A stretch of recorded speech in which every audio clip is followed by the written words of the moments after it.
Hi, I'm Mike, and today I'm going to take another broken chimney, and actually two broken chimneys, and make a device out of this part, the heat shield of the chimney. I've cut up a few broken chimneys and I have a couple extra heat shields, and I was trying to think of something I could do with these heat shields.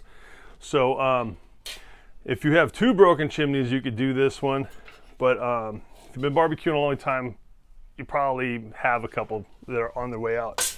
Now the thing I want to make with it this time is like a Slow Sear. The Slow Sear is a big charcoal basket that's kind of helpful. It's very helpful for the 50-50 method, where you have 50% hot coals on your Weber kettle and 50% indirect heat for your Weber kettle. So that way you can cook things hot and fast, or you can do indirect cooking nice and slow. So you can bring things up to temperature slowly and then throw them on the heat and sear them. This method's also good if you only have one kettle and you want to do different kinds of meats. Like let's say you want to do some big chicken breasts, full chicken breasts. You can do that low and slow on this side. You start them off first, and then you could also cook, let's say you have sausage.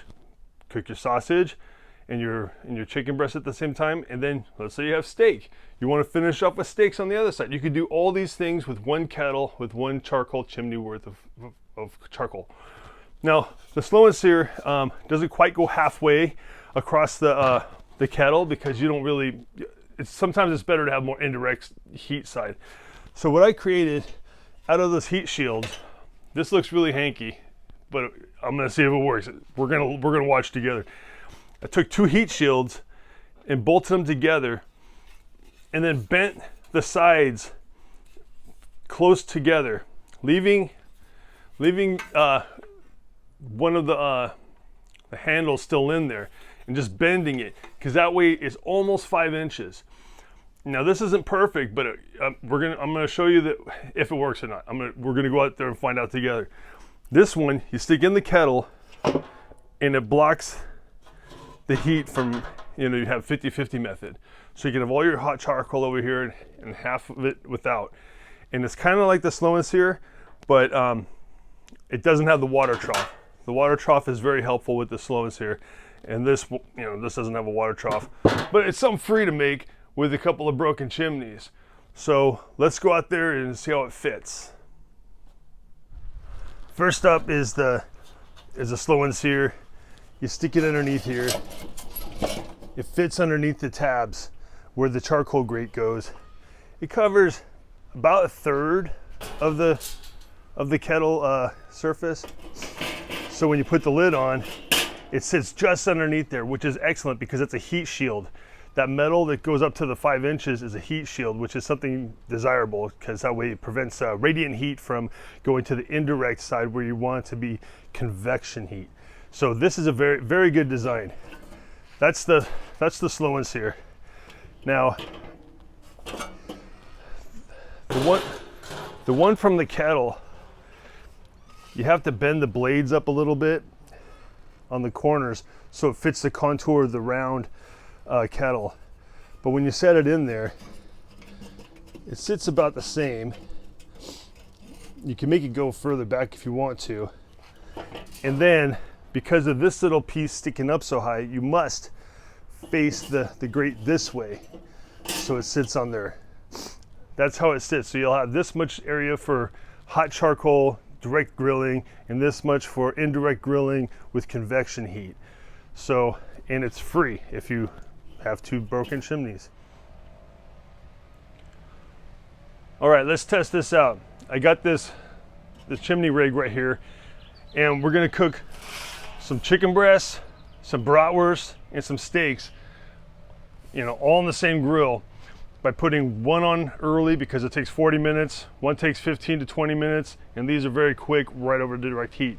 So we need direct heat for these, indirect to start with these, and then the bratwurst, you can cook them indirect and then end them with a sear so they have nice grill marks. So let's get some charcoal going.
Well, there you go. That's how I use the 50-50 method out in the barbecue.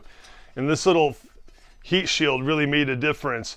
All I did was bend it in, because from here to here it needs to be 5 inches or close as possible. So you bend in the sides, and then when you set it in the grill, you're going to notice the contour of the grill. You're going to need to mold these sides down a little bit more. Just pinch them down with the pliers. And then it takes one bolt right down the center to hold the two together. And this thing's pretty rigid. And when you lay it under the grill like it is, this will keep it standing up like you saw out there on the barbecue. This is the poor man's excuse for a Slow Sear, which is the best. It's made out of stainless steel. This is aluminized steel. Aluminized steel is safe to use with high heat, unlike galvanized steel, which has lead in it. Aluminized steel does not have lead in it, so it's safe to use at high heat. So you can make one of these for free with 2 broken chimneys, or you could buy one of these, which are really good. These are the Slow Sear. Either way, you can be able to do the 50-50 method very easily. And today we did some chicken that took 40 minutes, some brats that took 15 minutes, and steaks that only took a couple minutes aside, all at the same time, all at the same grill. So you can basically feed anybody in the family something that they'd like, all in the same kettle at one time, even though you're using 2 different methods of heat, one hot grilling and one indirect slow. So you can really do a lot with this method. So please like and subscribe to this video so we can show you some more stuff. All right, thanks for watching.